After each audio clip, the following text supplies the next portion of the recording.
सावन महीने का पहला सोमवार आज कई सालों के बाद इस संयोग का विशेष महत्व। शिव भक्तों का मंदिरों में लगा तांता, बम बम भोले के जयकारों से गूंज रहे शिवालय। 18 जुलाई को भाजपा ने एनडीए की बुलाई बैठक। बिहार से चिराग समेत 3 दलों के आएंगे नेता। एनसीपी, अकाली और टीडीपी भी आ सकती है।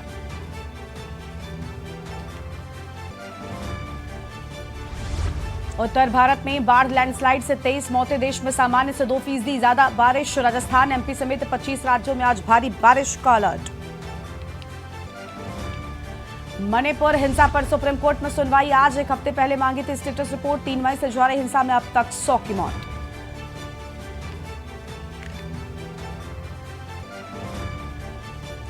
केंद्र के अध्यादेश पर आज सुप्रीम कोर्ट में सुनवाई। पिछली हियरिंग में एलजी केंद्र को नोटिस किया था जारी। दिल्ली सरकार ने ऑर्डिनेंस को असंवैधानिक बताया।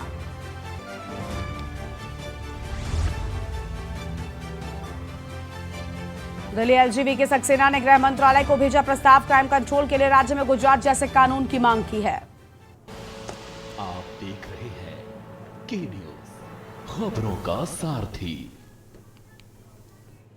नमस्कार, आप देख रहे हैं के न्यूज इंडिया और मैं हूं आपके साथ गरिमा वाजपेयी। और अहम खबर के साथ करते हैं बुलेटिन की शुरुआत। अहम खबर आपको बताते हैं, जहां पर सावन महीने का पहला सोमवार आज है। शिव मंदिरों में भक्तों का तांता लगा हुआ है। बम बम भोले के जयकारों से शिवालय गूंज रहे हैं। तो यह अहम खबर आपको बता दें, जहां पर सावन महीने का पहला सोमवार आज शिव भक्तों का मंदिरों में तांता लगा हुआ है। शिव भक्त कतारों में खड़े होकर मंदिर में शिव पूजा के लिए पहुंचे हुए हैं। बम बम भोले के जयकारों से शिवालय गूंज रहे हैं। और दर्शन के लिए मंदिरों में रात से ही लंबी कतारें लग गई। दर्शन के लिए मंदिरों में लोगों की भारी भीड़ दिख रही है। मंदिरों में दिख रही श्रद्धालुओं की भारी भीड़, ये अहम खबर आपको हम बता दें। और भक्तों की सुविधा के लिए किए गए विशेष इंतजाम, शिव मंदिर में किए गए सुरक्षा के पुख्ता इंतजाम, यह अहम खबर आपको हम बता रहे हैं। और भक्तों की सुविधा के लिए विशेष इंतजाम किए गए हैं और शिव मंदिर में सुरक्षा के पुख्ता इंतजाम नजर आ रहे हैं। यह अहम खबर आपको हम बता रहे हैं, जहां पर तस्वीरें भी आप देख सकते हैं। आज सावन महीने के पहले सोमवार को लेकर भक्तों में खुशी है। आज सोमवार के दिन भक्त भगवान शिव की पूजा अर्चना करते हुए नजर आ रहे हैं। अलग अलग मंदिरों में सुबह से ही भक्तों की भारी भीड़ देखने को मिल रही है। बम बम भोले के जयकारों से शिवालय गूंज रहे हैं।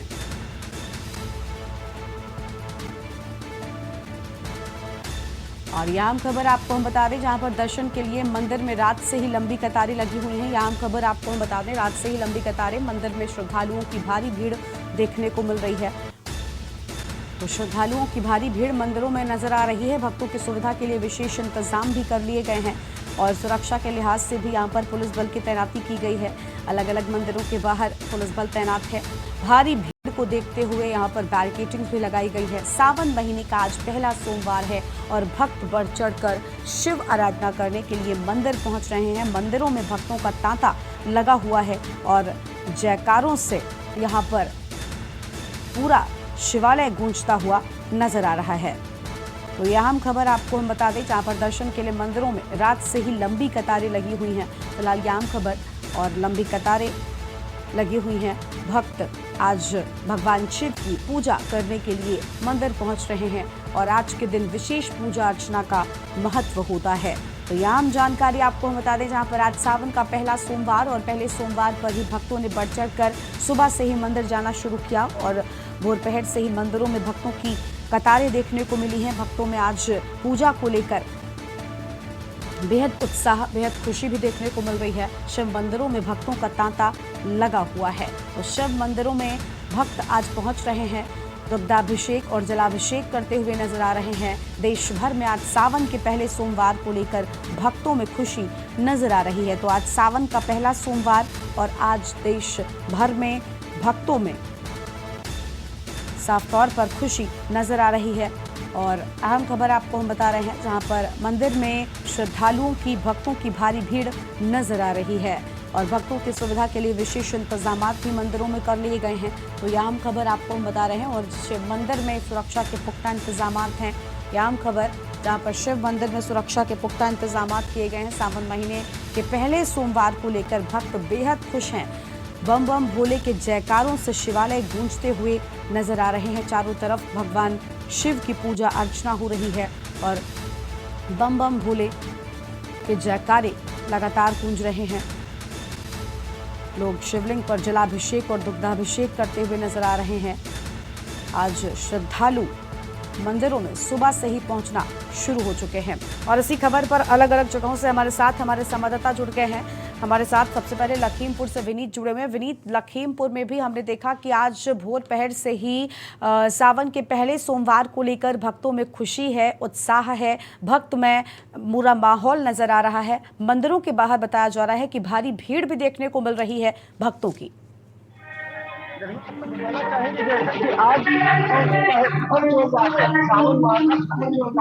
जहाँ भक्तों में खासा उल्लास देखने को मिल रहा है। वही आपको बता दें, लखीमपुर शहर का करीब 300 वर्ष पुराना ये शिव मंदिर है। आप देख सकते हैं, ये शिव मंदिर करीब 300 वर्ष पुराना है, जहाँ शिवलिंग जो है गर्भ यानी जमीन से निकला था, करीब 300 वर्ष पुराना। वही आपको बता दें, मंदिर में खासी भीड़ देखी जा रही है। लोग आ रहे हैं, दूर दूर से यहाँ पे आ रहे हैं। बिल्कुल, देखिए दूर दूर से मंदिर यहाँ में लोग पहुंच रहे हैं। आज पहला सोमवार है और विनीत, ये भी बताया जा रहा है कि आज जो भक्त यहाँ पर पहुंच रहे हैं वो बम बम भोले के जयकारे लगा रहे हैं। आज पहले सोमवार को विशेष महत्व माना जाता है। दुग्धाभिषेक जलाभिषेक करने के लिए भक्तों में उत्साह है। आपके आसपास कई सारे भक्त यहाँ पर पहुंचे हुए हैं। अगर किसी से बात कर पाना संभव है तो पूछिए उनसे कि आज किस तरीके से पूजा अर्चना यहाँ पर उनकी ओर से की गई है। बात कर रहे हैं आप पूजा करने के लिए आए हैं। आपको कैसा लगा? आप पूजा करने के लिए आए हैं यहाँ मंदिर में, क्या आइए और हम बात करते हैं हमारे द्वारा आप पूजा करने के लिए आए हैं।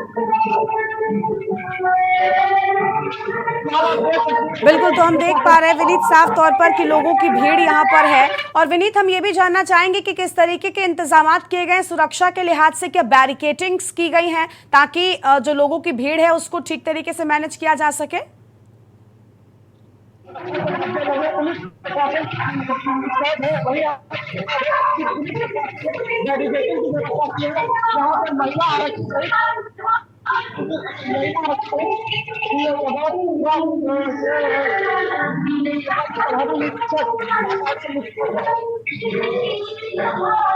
बिल्कुल बिल्कुल, तो देखिए हम लगातार दिखा रहे हैं कि किस तरीके से अलग अलग जगहों पर आज पहले सोमवार को लेकर भक्तों में उत्साह, खुशी नजर आ रही है। लखीमपुर से विनीत हमारे साथ थे और विनीत ने भी दिखाया कि किस तरीके से मंदिरों में लोगों की भारी भीड़ पहुंची हुई है और बम बम भोले के जयकारों से आज शिवालय गूंजते हुए नजर आ रहे हैं। शुक्रिया आपका विनीत, अधिक जानकारी के लिए। तो देखिए शिव मंदिर में सुरक्षा के पुख्ता इंतजाम किए गए हैं, बैरिकेटिंग्स कर दी गई हैं ताकि जो भारी भीड़ यहाँ पर श्रद्धालुओं की पहुंच रही है उसे कोई समस्या ना हो और लोग कतारों में ही आगे बढ़ें, सभी को भगवान शिव के ठीक तरीके से दर्शन प्राप्त हो सके। इस सब के भी विशेष इंतजाम मंदिर समिति के लोगों की ओर से किए गए हैं। अलग अलग प्रदेशों में, अलग अलग शहरों में आज सावन के पहले सोमवार को लेकर विशेष महत्व, विशेष खुशी भक्तों में देखने को मिल रही है। और आज पहले सोमवार में सुबह से ही शिवालयों में बम बम भोले के जयकारे गूंजते हुए नजर आ रहे हैं।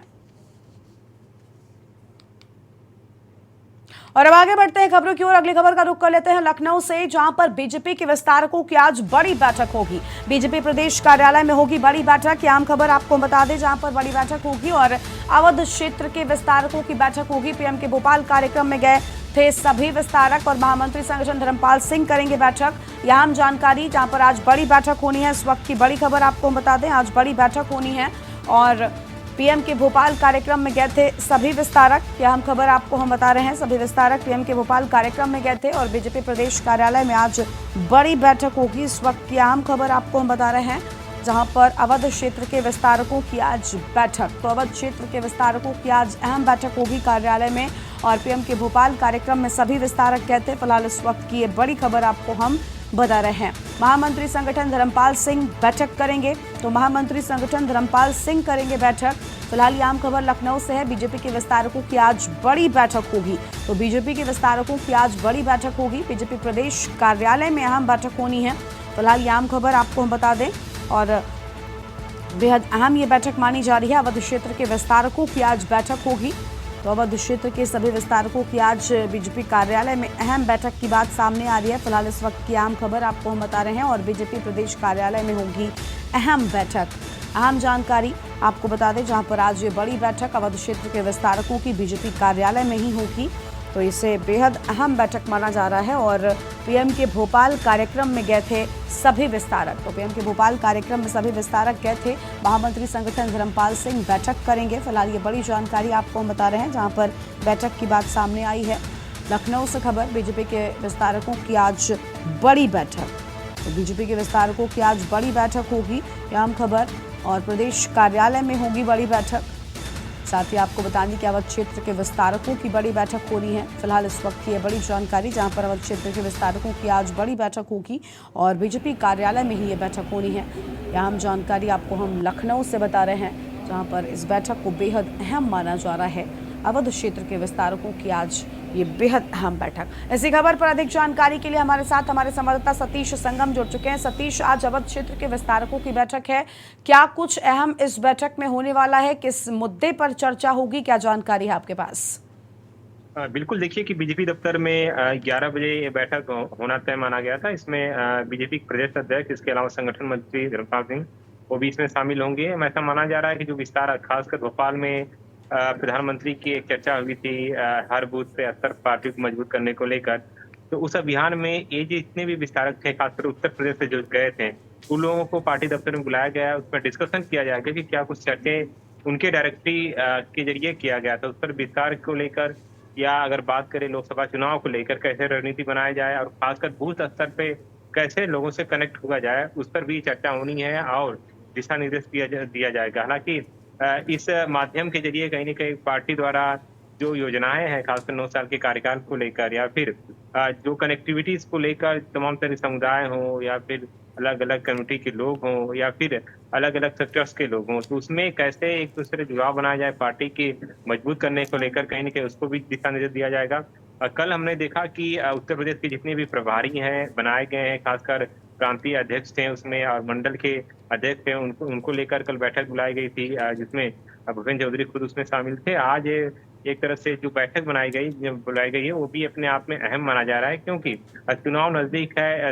इसको लेकर तमाम राजनीतिक दल अपने स्तर पे तैयारियां कर रहे हैं। पार्टी का भी कहीं न कहीं यही एक तैयारी है, जिसमें अगर आपको मालूम हो कि केशव प्रसाद मौर्य लगातार बयान दे रहे हैं कि 80 सीटों पे हमारा कब्जा है, यानी कि 80 सीटों पर जीत हासिल किया जाएगा। तो इस मंत्र से भी कहीं न कहीं पार्टी काम कर रही है और इसी के जरिए उस पर विस्तार को लेकर या फिर तमाम चर्चों पे आज एक तरह से लोगों को राय मसौला भी दिया जाएगा। जी बिल्कुल बिल्कुल, यानी देखिए अब आने वाले चुनाव को लेकर भारतीय जनता पार्टी तो एक्टिव हो ही गई है और अब जब बैठकों का सिलसिला भी शुरू हो चुका है तो कहीं ना कहीं अलग अलग रणनीतियों को लेकर ही विस्तारकों में भी चर्चा होगी कि आखिर किस तरीके से अब तक के जो उपलब्धियां रही हैं सरकार की वो आम जनता तक पहुंचाएं, ताकि उसका सीधा फायदा आने वाले लोकसभा के चुनाव में आम जनता को उठाना पड़े।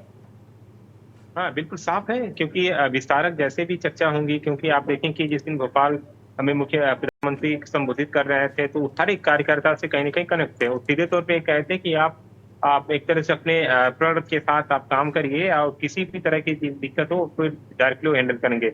और दूसरी तरफ अगर आप देखें कि जो पार्टी की मजबूती की बात किया जाए तो हर चुनाव कहीं न कहीं पार्टी के लिए अहमियत माना जा रहा है। लोकसभा चुनाव एक बड़ी एक तरह से राष्ट्रीय स्तर के चुनाव को लेकर एक लोकतंत्र के तौर पे भी आप देखें तो ये भी बड़े स्तर चुनाव है। तो इसमें में पार्टी को किसी तरह का नुकसान न हो, इस पर भी कहीं न कहीं पहल की जा रही है। आप देखें कि बूथ स्तर को कैसे, जो बूथ स्तर का लीडर्स होते हैं, जो उनके कार्यकर्ता होते हैं, उनको कैसे मजबूती के तौर पर रखा जाए और उनको एक कैसे लगे कि वो पार्टी के नेतृत्व के साथ संबंध है उनका अच्छा। तो ऐसे में वो सब डिस्कशन है और इसी के जरिए कहीं न कहीं पार्टी को जो जमीनी स्तर पे मजबूत करने की बात किया जा रहा है, योजनाओं के जरिए मजबूत करने की बात की जा रही है, उसमें भी कहीं पहल किया जाएगा। जी बिल्कुल। और देखिए सतीश, अब तो वैसे भी पूरी तरीके से एक अगर हम बीजेपी की रणनीति की बात करें, इसके पहले जिस तरीके से बीजेपी ने अपने चुनावों में प्रचार शुरू किया था वो लगभग माना जा रहा है कि हो चुका है। चुनावी एक्शन मोड में वो पहले से ही रहती है, लेकिन अब जब प्रधानमंत्री भी आगाज कर चुके हैं तो ऐसे में और तेजी के साथ काम हो रहा है, क्योंकि अब दिन प्रतिदिन चुनाव के वक्त में कमी आती जा रही है और दिन बढ़ते जा रहे हैं। हाँ, साफ है, क्योंकि आप देखें कि कल ही या परसों की बात है जब प्रधानमंत्री खुद यूपी दौरा किए थे, गोरखपुर गए थे, वाराणसी गए थे, तो इसके जरिए माना गया था कि पूर्वांचल क्षेत्र में पार्टी को मजबूत करने को लेकर जो रणनीति बनाई जा रही है, खासकर अगर क्षेत्रीय स्तर की बात करें तो जो विपक्षी दल है वो भी कहीं न कहीं अपने खेमे में अपने आप को मजबूत मानती हैं पूर्वांचल क्षेत्र में। तो पार्टी बीजेपी खासकर ये भी कर रही है कि वहाँ की योजनाएं, खासकर आप देखें कि जैसे वंदे मातरम ट्रेन का वहाँ पे आगाज किया गया, शुरुआत की गई। इसके अलावा कई योजनाएं थी जो बनारस में उसको शिलान्यास किया गया था। तो इसके जरिए कहीं न कहीं ये योजनाएं दर्शाती है कि आने वाला चुनाव नजदीक है और इसको लेकर कहीं न कहीं लोगों के अंदर एक तरह से जो माहौल क्रिएट किया जा रहा है, खासकर विकास को लेकर और जो सरकार का और बीजेपी का जो एजेंडा है उसको लेकर भी कहीं किया जा रहा है। अब एक बात और भी आपको अहमियत होगी, कल सभी पत्रकारों को अयोध्या में एक तरह से आमंत्रित किया गया था देखने को लेकर, कहीं न कहीं एक एजेंडा हिंदुत्व को लेकर भी है। तो इसमें भी कहीं न कहीं चर्चा विमर्श को लेकर है, क्योंकि एक टारगेट भी रहा है पार्टी का कि हिंदुत्व को लेकर बढ़ावा देने के लिए तो अच्छी खासी आबादी है हिंदू समुदाय को लेकर, तो उसके जो वोटर्स हैं कैसे कनेक्टिविटीज हो पार्टी के जरिए, वो भी इसमें कहीं न कहीं चर्चा होगी। और जाहिर सी बात है इसका आने वाले लोकसभा चुनाव में अगर बीजेपी इस तरह का इंतजार करती है तो इसका फायदा भी मिल सकता है। जी बिल्कुल, बहुत शुक्रिया सतीश आपका अधिक जानकारी के लिए। तो यह खबर आपको हम बताए थे, जहां पर आज विस्तारकों की बड़ी बैठक लखनऊ के बीजेपी कार्यालय में ही होगी। ये बड़ी बैठक मानी जा रही है और कई आम लोग इस बैठक में हिस्सा लेंगे। आने वाले चुनाव को लेकर रणनीति भी इस बैठक में बन सकती है कि किस रणनीति के तहत काम करना है। और बीजेपी प्रदेश कार्यालय में आज अहम बैठक होगी।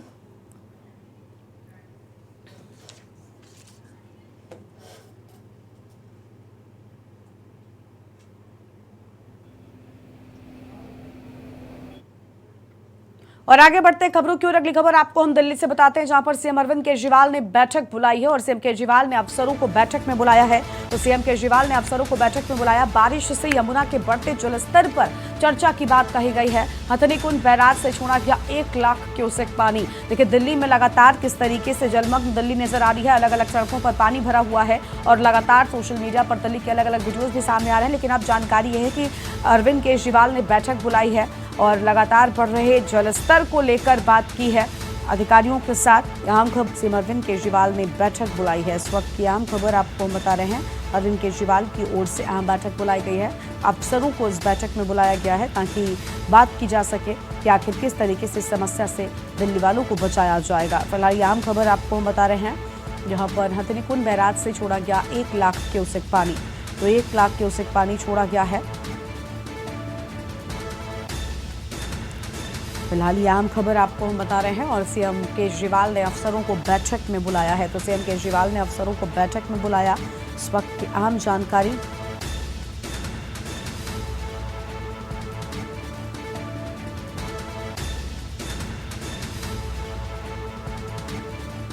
तो फिलहाल ये आम खबर आपको हम बता रहे हैं दिल्ली से, जहां पर सीएम अरविंद केजरीवाल ने बैठक बुलाई है और इस बैठक को अहम माना जा रहा है क्योंकि लगातार दिल्ली में यमुना नदी का जलस्तर बढ़ रहा है। भारी बारिश से सड़कें पूरी तरीके से जलमग्न हो गई हैं। दिल्ली में सड़कें तालाब नजर आ रही हैं, जगह जगह पर पानी भरा हुआ है। लोगों के सामने कई सारी समस्याएं भी आ गई हैं।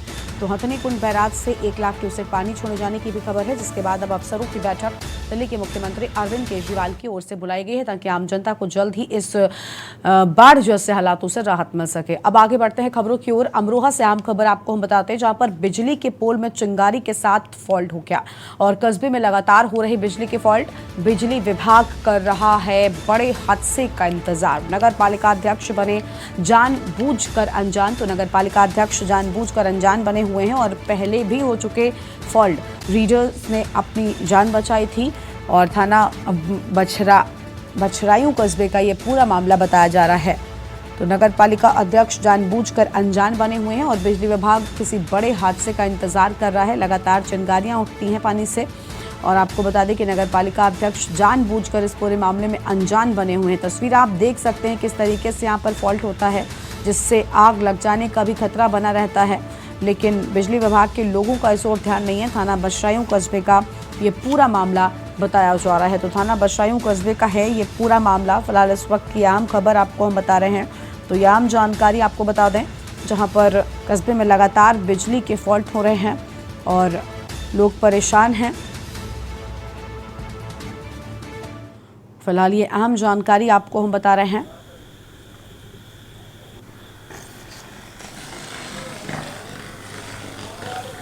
तो यह अहम खबर आपको हम बता दें, जहां पर लोगों के सामने समस्याएं हैं और आप देखिए एक तरफ बिजली भी लोगों की गुल हो जाती है, लेकिन दूसरी ओर जो जिम्मेदार हैं उन्हें फ़र्क नहीं पड़ता, आंखें मूंदे बैठे हुए हैं और अनजान बने हुए हैं।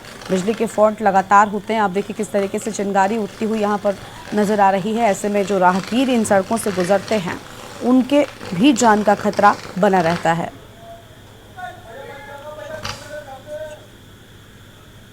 तो यह अहम जानकारी आपको हम बता दें।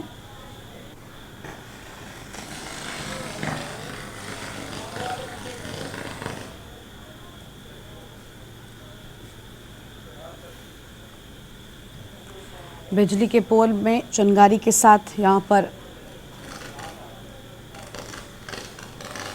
फॉल्ट हुआ और लोगों के घरों की बिजली भी गुल हो जाती है।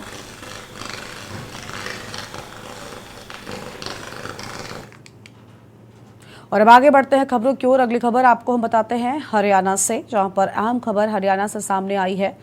आपको बता दें कि हरियाणा में साफ तौर पर गिरफ्तारी की गई है। दुमका के शिकारीपाड़ा पुलिस ने केंद्र पहाड़ी हत्या मामले का 1 सप्ताह के भीतर खुलासा कर दिया है। इस मामले में 3 हत्या आरोपियों को गिरफ्तार करने में सफलता हासिल की गई है। 2 जुलाई को शिकारीपाड़ा पुलिस ने थाना क्षेत्र के केंद्र पहाड़ी फुटबॉल मैदान के बगल से लाश को बरामद किया था, जिसकी पहचान रानीश्वर थाना क्षेत्र के कटहलिया गांव निवासी के रूप में हुई थी। मृतक की पत्नी सरोज मुनि मुर्मू के बयान पर शिकारीपाड़ा पुलिस ने अज्ञात अपराधों के खिलाफ मुकदमा किया था, जिसके बाद पुलिस अधीक्षक दुमका के निर्देशानुसार अनुमंडल पदाधिकारी दुमका सदर के नेतृत्व में छापेमारी दल का गठन किया गया। इस मामले में एसडीपीओ नूर मुस्तफा अंसारी ने बताया कि प्राप्त साक्ष्य के आधार पर छापेमारी दल द्वारा शनिवार को कांड के प्राथमिक अभियुक्त एक नाबालिग लड़की को पकड़ लिया गया।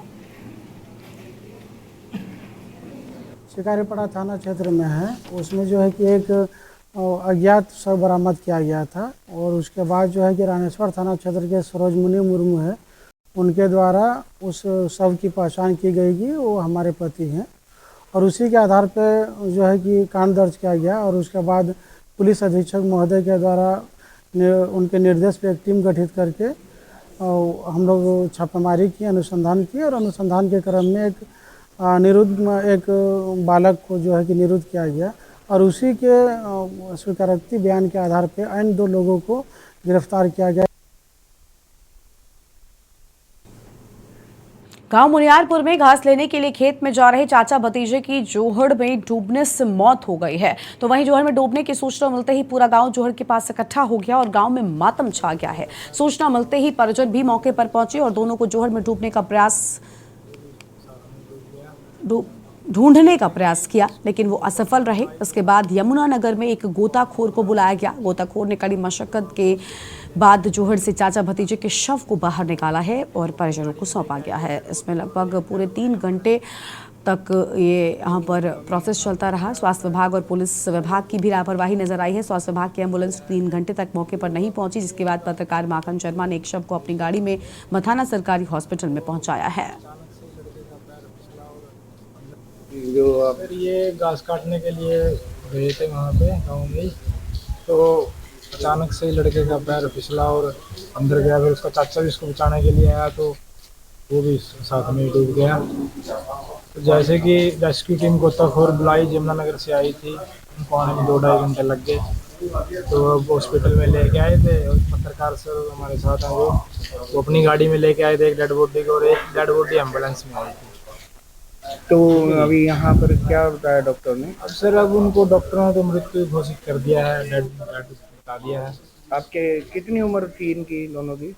सर इनकी उम्र लगभग 25 साल के, एक 22 साल का था, एक 40 साल का। हाँ बस इतनी सर, 40 या 22। जो कमल था चाचा था जो इनका, वो 40 साल का था और था। जो लड़का था वो 22 साल का था।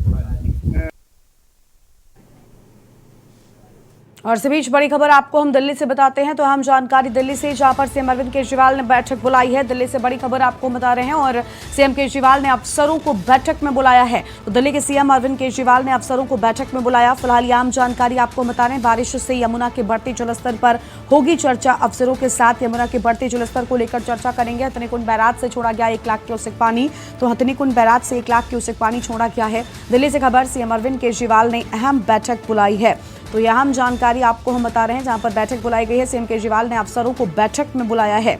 तो सीएम केजरीवाल ने अफसरों को बैठक में बुलाया है और बारिश से यमुना के बढ़ते जलस्तर पर चर्चा होगी। तो बारिश से यमुना के बढ़ते जलस्तर पर होगी चर्चा। फिलहाल ये अहम खबर, हथनीकुंड बैराज से छोड़ा गया 1 लाख क्यूसेक पानी। तो बैराज से 1 लाख क्यूसेक पानी छोड़े जाने की बात सामने आई। इसके चलते लगातार दिल्ली में हमने देखा किस तरीके से सड़कें जलमग्न हो गई हैं। लोगों के सामने कई सारी समस्याएं आ गई हैं। फिलहाल ये आम जानकारी आपको हम बता रहे हैं। और इसी खबर पर अधिक जानकारी के लिए हमारे साथ प्रवेश शर्मा जुड़ चुके हैं। प्रवेश, मुख्यमंत्री केजरीवाल की ओर से अफसरों के साथ बैठक बुलाई गई है, लेकिन सबसे बड़ी बात यह कि आखिर इस तरीके के हालात दिल्ली में क्यों हुए? दिल्ली की जो तस्वीरें सामने आ रही हैं वो कई सारे सवाल खड़े कर रही हैं। प्रवेश जी बोलिए। एक बैठक बुलाई है जिसमें मैं आपको बता दूं कि दिल्ली की पीडब्ल्यूडी की जो मंत्री है आतिशी और उनके साथ सौरभ भारद्वाज भी मौजूद रहेंगे। और सबसे बड़ी बात यह है कि इसमें दिल्ली में जो जमुना का जल स्तर बढ़ता जा रहा है उसके खतरे के निशान को देखते हुए यह बैठक बुलाई गई है। उससे निपटने के लिए बैठक बुलाई जा रही है। और मैं आपको बता दूं दिल्ली में पिछले 2 दिन लगातार बारिश से दिल्ली की सड़कें जलमग्न हो गई थी। और मैं आपको बता दूं दिल्ली के कई इलाके ऐसे हैं जो पूरी तरीके से जल में डूब गए थे। और सबसे बड़ी बात यह कि दिल्ली का आईटीओ का इलाका या हो या मैं कल की बात करें तो कल आतिशी जहां पर वो खुद पीडब्ल्यूडी की मंत्री है, उनका घर भी जो जहां पर वो रह रही है, जो उनको सरकारी आवास मिला है वो भी जलमग्न हो गया था। इसके अलावा सबसे बड़ी बात यह है कि जो जमुना का जल स्तर जो बढ़ रहा है लगातार, तो वो हरियाणा से छोड़े हुए पानी की वजह से ही बढ़ रहा है। हरियाणा के हथनीकुंड डैम से 1 लाख क्यूसेक जो पानी छोड़ा गया है उससे खतरे के निशान से जमुना उससे ऊपर बह रही है। और उसी संदर्भ में केजरीवाल ने बैठक बुलाई है। जी बिल्कुल, लेकिन क्या लगता है प्रवेश कि अब इस बैठक के बाद दिल्ली की आम जनता को राहत मिल सकती है? क्योंकि सड़कों पर किस तरह पानी भरा हुआ है और जिस तरीके से सोशल मीडिया पर दिल्ली के अलग अलग वीडियोस भी सामने आ रहे हैं, सड़कें तालाब में तब्दील नजर आती हैं। ऐसे में इन बैठकों के बाद क्या इसका सीधा असर कोई धरातल पर नजर आने वाला है? क्या आम जनता को राहत मिलने वाली है? प्रवेश जी देखिए, कहीं ना कहीं अरविंद केजरीवाल ये कोशिश कर रहे हैं कि दिल्ली में अभी लगातार मौसम विभाग के अनुसार अभी आज का दिन और है जिसमें लगातार बारिश की संभावना जताई गई है।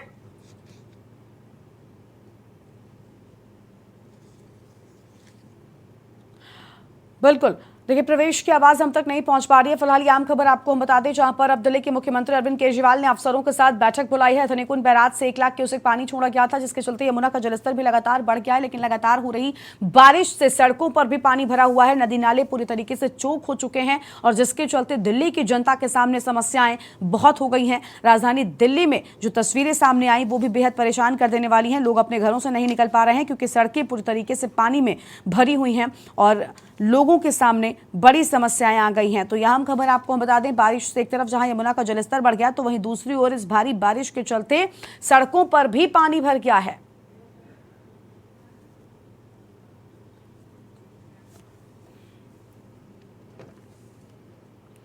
तो देखिए, सीएम अरविंद केजरीवाल ने अहम बैठक बुलाई। बहुत शुक्रिया आपका प्रवेश, अधिक जानकारी हमारे दर्शकों तक पहुंचाने के लिए। तो आज अफसरों के साथ में ये बैठक है। अब देखना होगा कि आखिर उस बैठक के बाद क्या निजात जो है वो निकलता है, आम जनता के लिए क्या कुछ किया जाता है, क्योंकि आम जनता सड़कों पर नहीं निकल पा रही है। जरूरी कामों के लिए भी लोग घर से नहीं निकल पा रहे हैं। लोगों के घरों में भी अब बारिश का ये पानी भरने लगा है। दिल्ली से बड़ी खबर, दिल्ली के मुख्यमंत्री अरविंद केजरीवाल ने अहम बैठक बुलाई है। सीएम केजरीवाल ने अफसरों को बैठक में बुलाया है और इस बैठक में अब बातचीत होगी कि आखिर किस तरीके से इस समस्या से आम जनता को निजात दिलाई जाए और किस तरीके से दिल्ली की सड़कों पर भरा ये पानी कम होगा।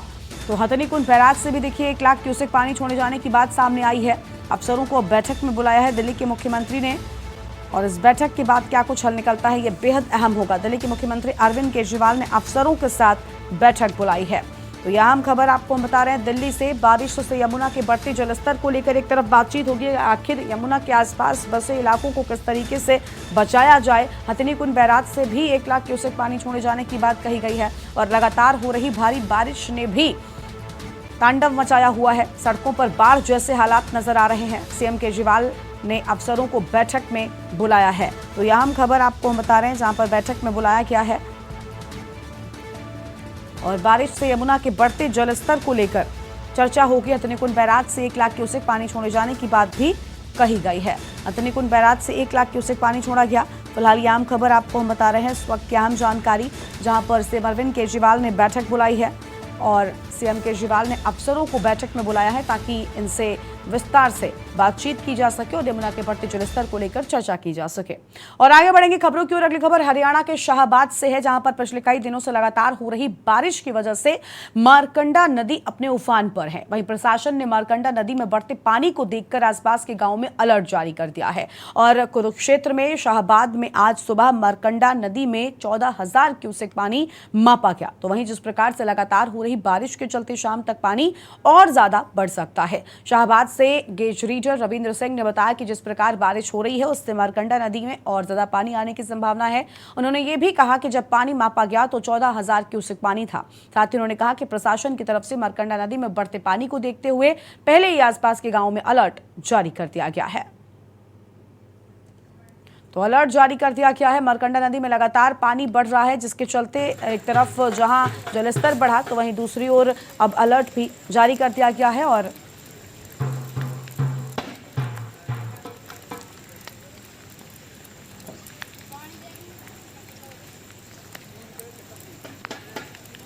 तो ये तस्वीरें आपको हम दिखा रहे हैं, जिन तस्वीरों को देखकर आप अंदाजा लगा सकते हैं कि जलस्तर किस कदर बढ़ चुका है।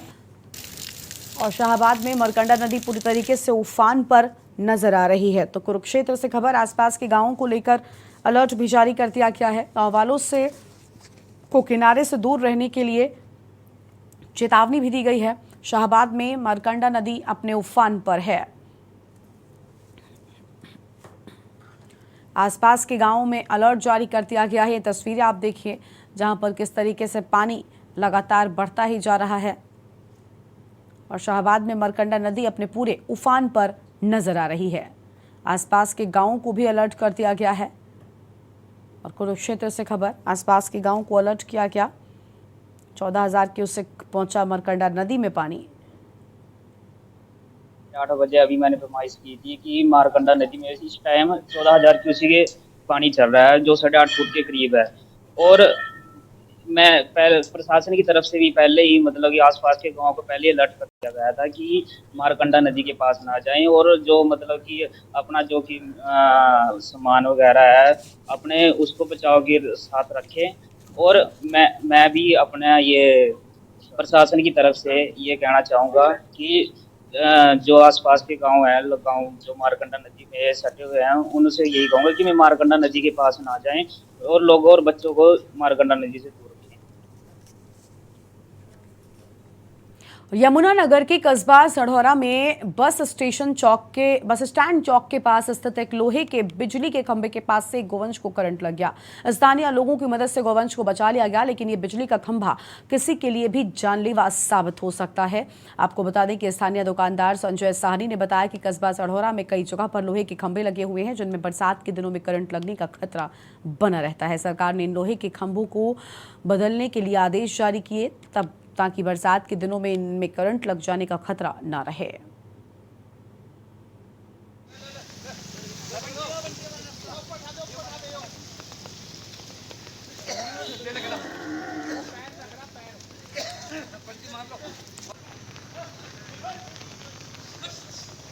करंट लगा, करंट लग गया। लाइट बंद कराई नहीं। उप मुख्यमंत्री दुष्यंत चौटाला ने आज पंचकुला में आयोजित कई कार्यक्रमों में शिरकत की है। इस मौके पर उप मुख्यमंत्री दुष्यंत चौटाला ने कहा कि संगठन को मजबूत करने के लिए प्रदेश भर के जिलों में जाकर कार्यकर्ताओं से मिल रहे हैं, जिससे कि उनके मनोबल बढ़े और संगठन को मजबूती मिले। उन्होंने कहा कि बारिश के बावजूद कार्यकर्ताओं का उत्साह व प्यार मिला है। ग्रामीण व शहरी क्षेत्रों का पार्टी का विस्तार करेंगे। जो घोषणाएं इंफ्रास्ट्रक्चर को लेकर उन्हें मूल रूप प्रदान करके उद्घाटन करेंगे। 3.5 साल में विकास के कार्य किए हैं, उसी के चलते इतनी बारिश में भी सभी का प्यार मिल रहा है। पंचकुला ऐसा शहर बन गया है जिसने चंडीगढ़ के बराबर अपनी पहचान बना ली है।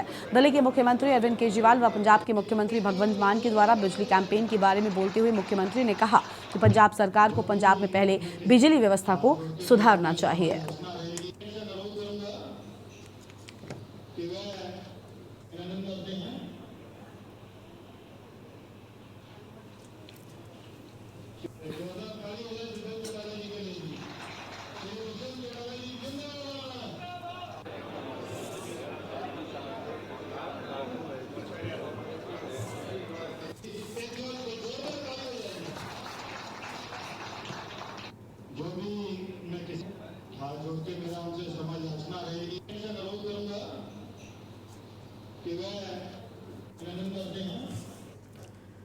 और अगली खबर है गुरुग्राम से, जहां पर 150 mm तक की बारिश दर्ज की गई है। बारिश के दौरान डीसी श्री निशांत कुमार यादव ने जलभराव वाले क्षेत्रों का दौरा भी किया है। जिले में जलभराव वाले क्षेत्रों से निकासी का कार्य तेज कर दिया गया है। जिला प्रशासन पूरी तरह से अलर्ट मोड पर है। तो वहीं डीसी निशांत कुमार यादव ने जानकारी देते हुए बताया कि जल निकासी के पुख्ता इंतजामों के चलते ज्यादातर अंडरपास यातायात के लिए खोल दिए गए हैं। नेशनल हाईवे 48 के मेन कैरेज वे पर नहीं होने दिया गया जलभराव।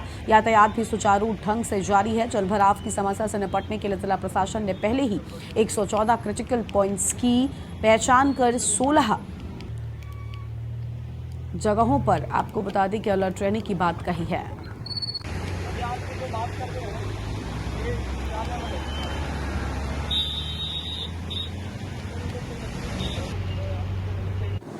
आज गुरुग्राम में अर्ली मॉर्निंग से ही काफी ज्यादा मात्रा में बरसात हुई है। जो हमारे ऑफिशियल फिगर्स हैं उसके हिसाब से अगर आज सुबह से बात करें तो लगभग 11-12 बजे तक 150 mm 150 mm की बारिश हो चुकी है और अब भी काफी आफ्टरनून में भी काफी तेज गति से बारिश हो रही है। तो ये एक अनप्रेसिडेंटेड सिचुएशन है और इसमें जो भी एडमिनिस्ट्रेशन की अलग अलग विंग्स हैं सब लोग अपने तौर पे काम कर रहे हैं और उनकी पूरी कोशिश है कि जो रोड्स हैं, सबवेज हैं, अंडरपासेस हैं, उन सबसे पानी निकाला जाए, रेजिडेंशियल एरिया से पानी निकाला जाए। लेकिन चूंकि बहुत कम समय अंतराल में बहुत ज्यादा बारिश हुई है तो निश्चित रूप से कुछ एरियाज में जल भराव देखने को मिला है। मैंने खुद भी शहर के काफी सारे हिस्सों का निरीक्षण किया है। और इसी बीच अहम खबर सामने आ रही है अलीगढ़ से खबर का रुख कर लेते हैं। आम जानकारी आपको हम बताते हैं, जहां पर लगातार हो रही बारिश से मकान ढह गया। तो लगातार हो रही बारिश से ढहा मकान के मलबे में 3 लोग दबे हैं। तो मकान के मलबे में 3 लोगों के दबे होने की बात सामने आई है। फिलहाल इस वक्त की अहम खबर आपको हम बता दें, जहां पर मकान के मलबे में 3 लोग दब गए और पुलिस और स्थानीय लोगों ने रेस्क्यू शुरू किया। मलबे में दबे परिवार को बचाने में लोग जुटे हुए हैं। मशक्कत के बाद तीनों लोगों को बाहर निकाला गया है। तो कड़ी मशक्कत के बाद तीनों लोगों को बाहर निकाला गया। फिलहाल इस वक्त की अहम खबर आपको हम बता दें, जहां पर मां बेटी की दर्दनाक मौत की भी खबर सामने आ रही है। इस पूरे हादसे में मां बेटी की दर्दनाक मौत की भी खबर सामने आई है। और रोरावर थाना क्षेत्र की ये पूरी घटना बताई जा रही है। तो रोरावर थाना क्षेत्र की है ये पूरी घटना। और अलीगढ़ से खबर, जहां पर लगातार हो रही बारिश से एक मकान ढह गया है। तो लगातार हो रही बारिश से एक मकान ढहा, मलबे में 3 लोग दबे हैं। तो फिलहाल ये आम जानकारी आपको बता दें, जहां पर पुलिस और स्थानीय लोगों ने रेस्क्यू किया है। तो पुलिस और स्थानीय लोगों ने किया रेस्क्यू। मलबे में दबे परिवार को बचाने में लोग जुटे हुए हैं। तो ये आम खबर आपको हम बता रहे हैं। और मशक्कत के बाद तीनों लोगों को बाहर निकाला गया है। तो कड़ी मशक्कत के बाद तीनों लोगों को बाहर निकाला गया। फिलहाल इस वक्त की आम खबर आपको हम बता दें, मां बेटी की दर्दनाक मौत की भी खबर सामने आई है। तो मां बेटी की दर्दनाक मौत की खबर सामने आई है। फिलहाल ये आम जानकारी आपको हम बता दें। और रोरावर थाना क्षेत्र की ये पूरी घटना बताई जा रही है। तो रोरावर थाना क्षेत्र की है ये पूरी घटना। अलीगढ़ से खबर, लगातार हो रही बारिश से मकान ढह गया। तो लगातार हो रही बारिश से ढहा मकान के मलबे में 3 लोग दबे हुए हैं। मकान के मलबे में 3 लोगों के दबे होने की बात सामने आई है और पुलिस और स्थानीय लोगों ने रेस्क्यू किया है। और इसी खबर पर हमारे साथ में विश्व प्रताप सिंह जुड़ चुके हैं। विश्व प्रताप, मलबे में कई लोग बताया जा रहा है अभी भी दबे हुए हैं और फिलहाल इन लोगों को कब तक निकाला जा सकेगा, क्या जानकारी है आपके पास पूरी? अनम्यूट करें विश्व प्रताप, उसके बाद अपनी बात को शुरू करें। बिल्कुल जी बोलिए। बिल्कुल लगातार बारिश हो रही थी, जिसके चलते ये पूरा हादसा हुआ। जलभराव के कारण पुलिस और स्थानीय लोगों के द्वारा रेस्क्यू चला जाए। लगातार जो है मां बेटी की जो है मलबे में दबने के दौरान मौत हो चुकी है। वहीं जो है पिता को गंभीर अवस्था में जिला अस्पताल में भर्ती कराया गया है। उसका इलाज जो है वहाँ चल रहा है और हायर सेंटर के लिए उसे रेफर कर दिया गया। हालांकि उसकी जो स्थिति है वो फिलहाल जो है चिंताजनक बताई जा रही है। तो कहीं ना कहीं नगर निगम की बड़ी लापरवाही इसमें साफ तौर को देखने को मिल रही है कि जिस तरीके से नगर निगम के जो स्मार्ट सिटी बनाने के प्रोजेक्ट है, तमाम सारे कई जगह भयानक जल भराव हो जाता है, जिसके चलते ये पूरे हादसे हुए। तो कहीं बेसमेंट की दीवार गिरने के दौरान ये पूरा हादसा हुआ है, जिसमें एक हंसता खेलता परिवार जो है जमी दूध हो गया, जिसमें माँ बेटी की मौके पर मौत हो गई है और देर रात तक ये पूरा रेस्क्यू चला है। जी बिल्कुल बिल्कुल विश्व प्रताप, देखिए नगर निगम की लापरवाही है, क्योंकि अगर ऐसे मकानों को पहले से ही चिन्हित कर लिया जाए जिन पर इस तरीके का खतरा बना होता है, तो इस तरीके की घटनाएं ना हो, लोगों की जान ना जाए। विश्व प्रताप, आवाज पहुंच रही है आप तक? जी बोलिए। बिल्कुल, देखिए कि नगर निगम की जिस तरीके से हिलावाली रहती है कि तमाम तरीके के प्रोजेक्ट जो है शहर में चलाए जा रहे हैं, तो लेकिन शहर के कुछ तबके ऐसे भी हैं जहां नगर निगम की टीमें नहीं पहुंच पाती। निचला क्षेत्र उन्हें सीधे तौर पे कहा जाएगा, तो जहां हल्की सी बारिश होती है तो भयानक जल भराव हो जाता है और मकान जो है वो जर्जर अवस्था में। तो कहीं ना कहीं जो है नगर निगम की लापरवाही इसमें साफ तौर पर देखने को मिली है कि जिस तरीके से जो पूरा मकान है, एक हंसता खेलता परिवार जो है मकान के नीचे दब गया और माँ बेटी की जो है मौके पर मौत हो गई, पिता जो है जिंदगी और मौत के बीच में जो है जूझ रहा है। तो कहीं ना कहीं बड़ी लापरवाही इसमें साफ तौर को देखने को मिली है। हालांकि जो है फायर ब्रिगेड की टीमें भी मौके पहुंच गई हैं और लगातार देर रात तक रेस्क्यू जारी था और अभी तक जो है संभावना जताई जा रही है कि अभी कुछ और शव मलबे में दबे होने की बिल्कुल जो है आशंका सीधे तौर पर बताई जा रही है। और वहीं जो है पुलिस के आला अधिकारी पहुंच गए हैं। बिल्कुल, बहुत शुक्रिया विश्व प्रताप आपका अधिक जानकारी के लिए। तो यह अहम खबर जहां पर लगातार हो रही बारिश से एक मकान ढह गया है और तस्वीरें भी आपको हम दिखा रहे हैं। आप देखिए किस तरीके से यहां पर पुलिस और स्थानीय लोगों की मदद से रेस्क्यू किया जा रहा है ताकि मलबे में दबे बाकी के लोगों को भी निकाला जा सके। हालांकि माँ बेटी की इस हादसे में दर्दनाक मौत हो गई है। पुलिस और स्थानीय लोगों ने रेस्क्यू किया, कुछ लोगों को अस्पताल भी पहुंचाया गया है। फिलहाल ये अहम खबर आपको हम बता दें, लेकिन तस्वीरें भी आप देख सकते हैं कि स्थानीय लोगों की मदद से किस तरीके से यहाँ पर रेस्क्यू किए जाने की बात सामने आ रही है। और तस्वीरें आपको हम लगातार दिखा रहे हैं जहां पर आप देख सकते हैं अलीगढ़ में लगातार हो रही बारिश से मकान ढह गया है।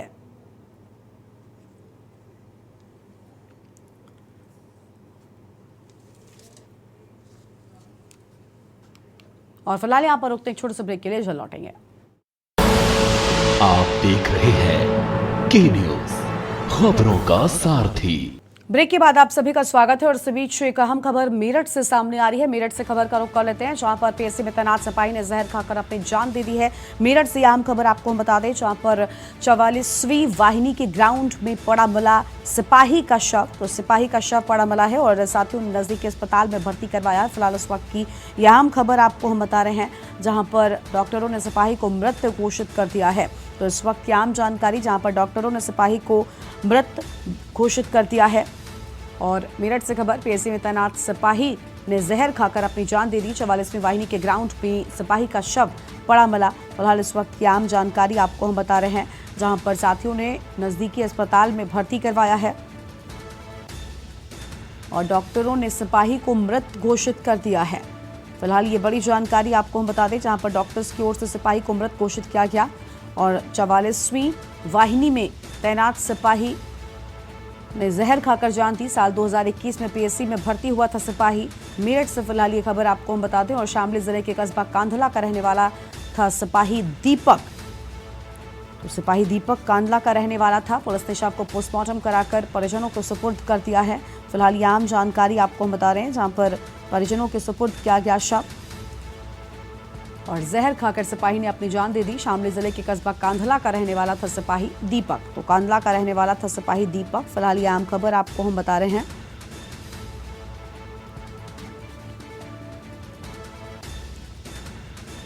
और खरखौदा थाना क्षेत्र के 44वीं वाहिनी का ये पूरा मामला बताया जा रहा है। तो खरखौदा थाना क्षेत्र का ये पूरा मामला है। फिलहाल ये आम खबर आपको हम बता रहे हैं, जहां पर 44वीं वाहिनी के ग्राउंड में सिपाही का शव पड़ा मिला है। तो 44वीं वाहिनी के ग्राउंड में पड़ा मिला सिपाही का शव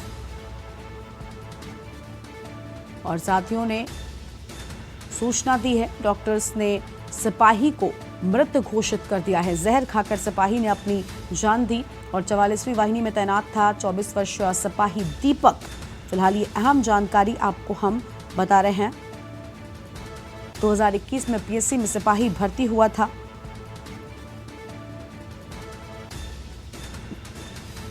तो फिलहाल ये अहम जानकारी आपको हम बता दें, जहां पर पुलिस ने शव को पोस्टमार्टम कराकर परिजनों को सुपुर्द कर दिया है।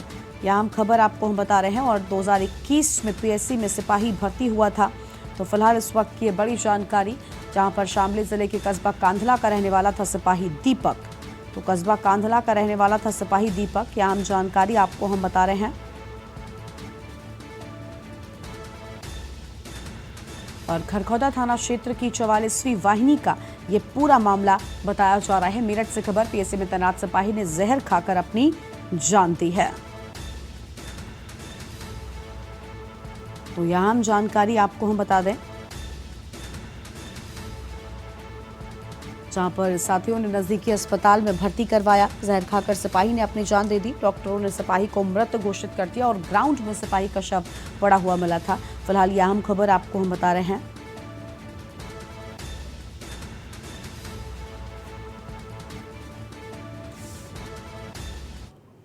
और अगली बड़ी खबर आपको हम बुलंदशहर से बताते हैं। इसी बीच अहम जानकारी बुलंदशहर से, जहां पर पोल्ट्री फार्म संचालक की गोली मारकर हत्या कर दी गई है। तो बुलंदशहर से अहम खबर, जहां पर पोल्ट्री फार्म संचालक की गोली मारकर हत्या किए जाने की बात सामने आई। अज्ञात हमलावरों ने वारदात को अंजाम दिया है और फार्म पर सो रहा था पोल्ट्री फार्म का मालिक। गोली मारकर हत्या की गई है। इस वक्त की अहम खबर आपको हम बता दें, जहां पर गोली मारकर हत्या किए जाने की बात सामने आई है। फिलहाल इस वक्त की अहम खबर, घटना के वक्त फार्म पर पोल्ट्री फार्म का मालिक सो रहा था।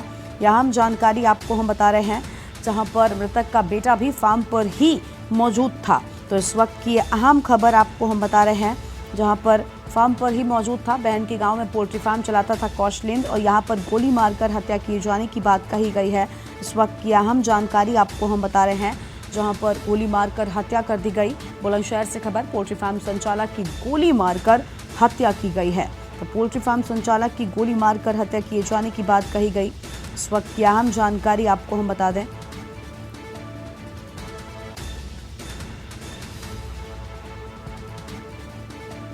और इसी खबर पर एक जानकारी के लिए हमारे साथ में हमारे संवाददाता अनिल मीणा जुड़ चुके हैं। अनिल, पोल्ट्री फार्म संचालक की गोली मारकर हत्या कर दी, किसने की, क्या इस सब को लेकर कोई जानकारी, और क्या परिजनों की ओर से थाने में तहरीर दी गई?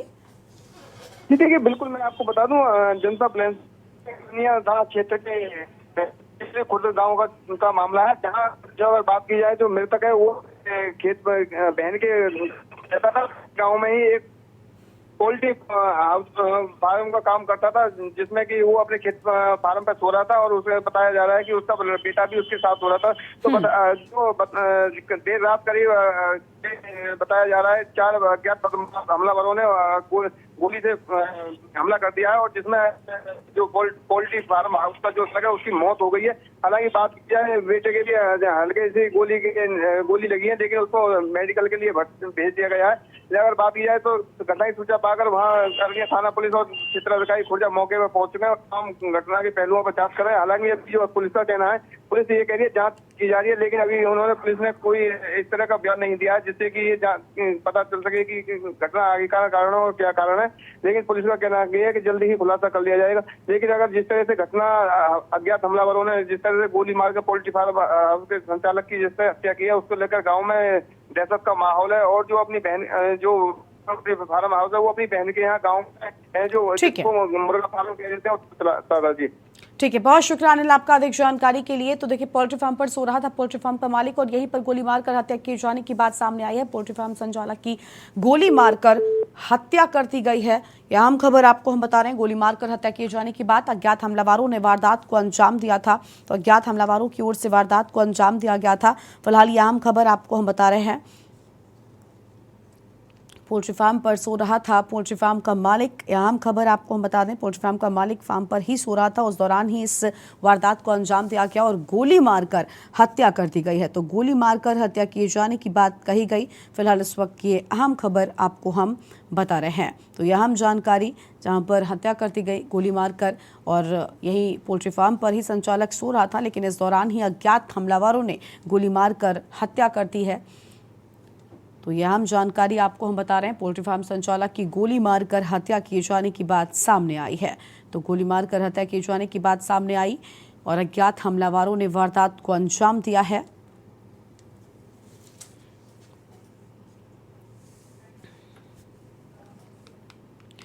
और अब आगे बढ़ेंगे खबरों की ओर, जहां पर अगली खबर आपको हम बताते हैं, सबका साथ सबका विकास के मुहिम को लेकर भारतीय जनता पार्टी के द्वारा पावापुरी के श्वेतांबर मंदिर में लाभार्थी सम्मेलन से महाजनसंपर्क अभियान कार्यक्रम का आयोजन किया गया। इसकी शुरुआत पूर्व केंद्रीय मंत्री आरसीपी सिंह, जिलाध्यक्ष रविशंकर प्रसाद सिंह और जिला महामंत्री अविनाश मुखिया के द्वारा दीप प्रज्वलित कर कार्यक्रम का उद्घाटन किया गया था। आगामी 13 जुलाई को बीजेपी के द्वारा शिक्षकों को राज्यकर्मी का दर्जा, वित्त रहित शिक्षकों का भुगतान एवं सीटीईटी, एसटीईटी एवं नियोजित शिक्षकों की सीधे नियुक्ति समेत तमाम मुद्दों को लेकर पटना के गांधी मैदान से बिहार विधानसभा तक पैदल मार्च का आयोजन किया गया। इस मौके पर पूर्व केंद्रीय इस्पात मंत्री आरसीपी सिंह ने पोस्टर वॉर को लेकर महागठबंधन पर चुटकी लेते हुए कहा कि आरजेडी और जेडीयू की बेमेल सरकार है।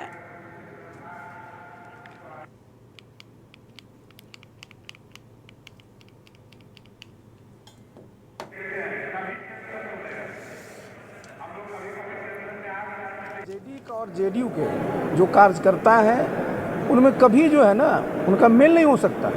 दोनों पार्टियों की तासीर अलग है। तो पटना में ठीक है, आप आपस में मिल जाइए, नीचे स्तर पर ये कभी मेल नहीं हो सकता। और इसीलिए आज आरजेडी में भी नीतीश बाबू को लेकर करके काफ़ी गुस्सा है और आपने देखा कि उनके कार्यकर्ता इसको प्रकट कर रहे हैं। तो जो आप बता रहे हैं पोस्टर वार का, वो तो एक सीधा एक समझिए कि बाहर दिखता है, अंदर उससे भी ज़्यादा जो है दोनों पार्टियों में तनाव है। और मैं तो बार बार कहता हूं कि बिल्कुल सरकार अंतिम सांस ले रही है। सरकार का कोई वजूद बचा नहीं है, सरकार का कोई भी इकबाल बचा नहीं है और इसका खामियाजा बिहार की जनता भुगत रही है, जो आगे आने वाले चुनाव में बता देगी। तो आरजेडी और जेडीयू को बेमेल की सरकार बताया। महासंपर्क अभियान का शुभारंभ हुआ। आरसीपी सिंह ने नीतीश पर हमला किया है। तो आरसीपी सिंह की ओर से नीतीश पर हमला किया गया। फिलहाल ये आम खबर आपको हम बता दें, जहां पर हमले किए जाने की बात सामने आई है।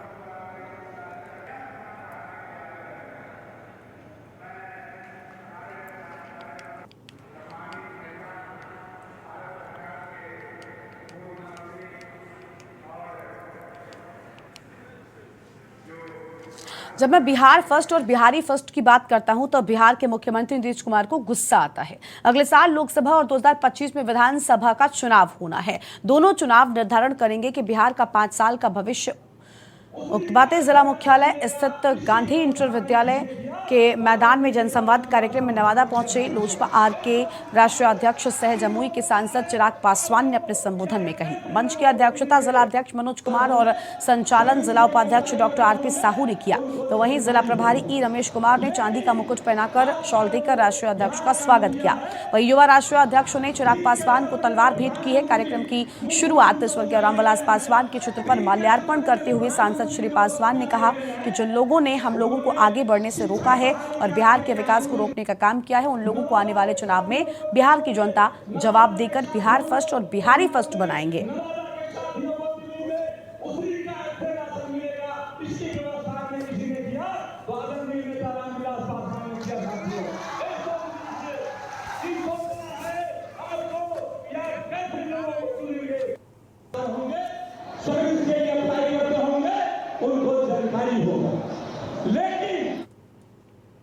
और इस बुलेटिन में इतना ही। आप देखते रहिए न्यूज़ इंडिया। नमस्कार। आप देख रहे हैं के न्यूज़, खबरों का सारथी।